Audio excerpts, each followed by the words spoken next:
The legacy carriers are somewhat interesting, not due to their flamboyant history, but also the way they shape the industry as we know it today, and are continuously evolving the market as the days go by. Ever since the early 2000s, the legacy carriers have carried a negative image with them and turned the smiles of millions of passengers upside down. Known for their very basic customer service, the corporate persona that they've adopted to please their investors, the people of the US and the legacy carriers have often clashed with one another.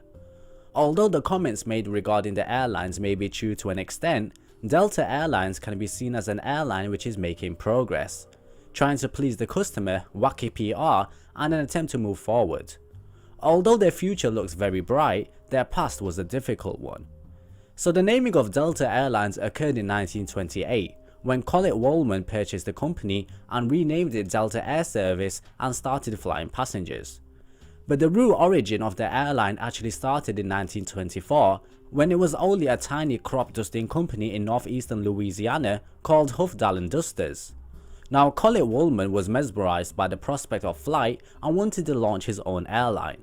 Little did he realize that it would become one of the biggest airlines in the world. So the World War happened and the airline benefited by purchasing military aircraft at a very cheap price. At this point their growth started to increase and they wanted to stretch their legs. So he decided to purchase Chicago and Southern Airlines in 1953. The takeover was almost a merger which saw Delta flying under the carrier name of Delta CNS for the next 2 years. This was a great move for the airline because it provided them with their first international route. So they loved planes and they were growing, and to help with the increase of demand, they purchased new jet planes such as the DC-8s. This allowed the airline to start flying to Europe in the 1970s and across the Pacific to Australia in the 1980s.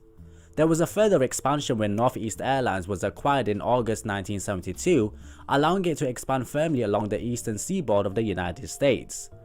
By this time they were consolidated and fairly established within the aviation market. However, competition from all sides was getting more heated. As the saying in business goes, if you can't fight them, then buy them. And that's exactly what Delta did. So by 1986, they had their eyes on Western Airlines.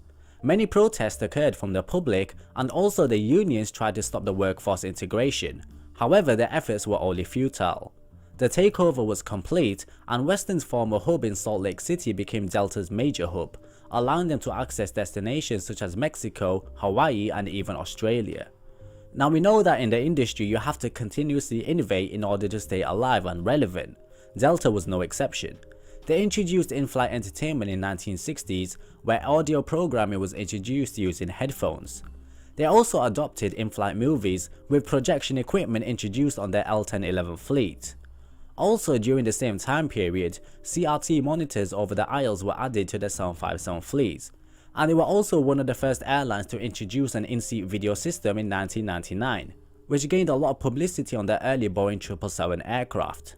So by the mid-1990s, Delta was profitable long haul, but they were suffering increasing competition on short haul routes. So the airline decided to launch Delta Express in 1996 in an attempt to compete with low-cost airlines on leisure-oriented routes. Its main base of operations was at Orlando, but in 2003 they moved from Orlando to JFK. They carried high loads from the northeast to Florida at very low fares, but they could never really compete with JetBlue and other low-cost airlines. Delta Express was replaced by Song, which was a new low-fare airline that Delta introduced, but that was also dismantled a few years later. So the years moved on and old habits died very hard, and it's time to buy another airline. Northwest Airlines was taken over by Delta in October 2008 to form the world's biggest airline during that time. It took over 2 years to formally merge the two operations, schedules and reservation systems, but Delta completed the acquisition of Northwest in January 2010 when the Northwest Airlines name and brand was formally retired. So all in all, Delta has a history of good management and profitability. In the early days they were very practical and always thought on their feet. They purchased new jets only when needed, they were aggressive, they avoided labor wars, they were continuously innovative, and most importantly, the global expansion of the airline in the post-war era elevated it to become one of the world's biggest airlines. Despite the difficulty that much of the industry finds itself in today and the continuing challenges of operating in a deregulated environment, Delta will continue to have an impact on many people around the world.